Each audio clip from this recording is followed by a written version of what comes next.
కల్తీ నీళ్ళు నిన్న బ్రహ్మాండంగా జరిగింది. ఎట్లా జరిగింది అంటే అసలు సమాధానం చెప్పలేక సతమతం.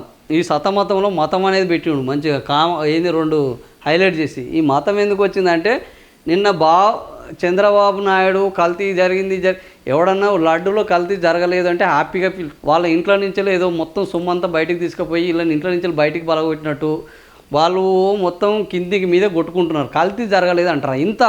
ఇంత అమానుషానికి పాల్పడతారు. కల్తీ జరగలేదని మీరు ఎట్లా అంటారని కల్తీ కల్తీ కల్తీ అని ఆ వెంకటేశ్వర స్వామిని మొత్తం కల్తీ స్వామిని చేసేస్తున్నారు. చంద్రబాబు నాయుడికి వ్యతిరేకంగా జగన్కి అనుకూలంగా ఆ చైర్మన్ వ్యవహరిస్తున్నాడని చైర్మన్ కూడా నువ్వు క్రిస్టియన్ మ్యాన్ మొదలుపెట్టిండు.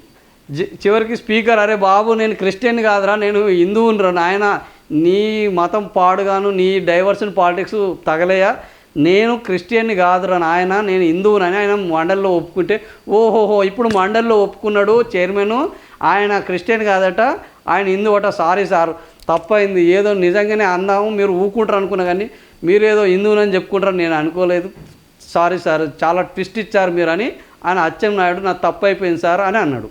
సరే తప్పైపోయింది ఊకోర బయట లేదు మీ జగను క్రిస్టియను నాకు తెలుసు ఆయన క్రిస్టియన్ కాదని చెప్తారా అని నిన్న లడ్డూను పక్కదారి పట్టించి ఇది క్రిస్టియన్లకు మాత్రం వ్యతిరేకం కాదు ఇది కేవలం జగన్ను ఉద్దేశించి మాత్రమే మాట్లాడుతున్నది అని కొంతమంది వాళ్ళ బ్యాచ్ ఉంటుంది వాళ్ళ ఏంది భజన చేసే బ్యాచ్ ఆ బ్యాచ్ మొదలుపెట్టింది. నిన్న ఏం జరిగింది లడ్డు కల్తీ మీద చర్చ జరుగుతుంటే చివరికి క్రిస్టియన్ అని స్పీకర్ మీద నిందారోపణలు వేశారు జగన్ మీద నిందారోపణలు వేశారు ఆ తర్వాత లడ్డు కల్తీ వ్యవహారాన్ని పక్కదారపడి ఇంతగానం ఎందుకు వీళ్ళు భయపడుతున్నారు అని అంటే ఇందులో హెరిటేజ్ ఉన్నది.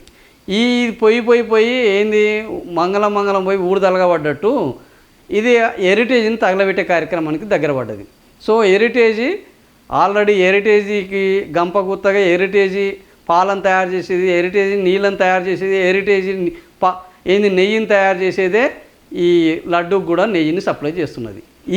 ఈ లొల్లి మొదలుపెట్టామనుకో మతం లొల్లి మొదలుపెట్టారనుకో ఈ మతం లొల్లిలో జనాలు కొట్లాడుకుంటూ పోతారు హెరిటేజ్ని మర్చిపోతారు లడ్డూని మర్చిపోతారు.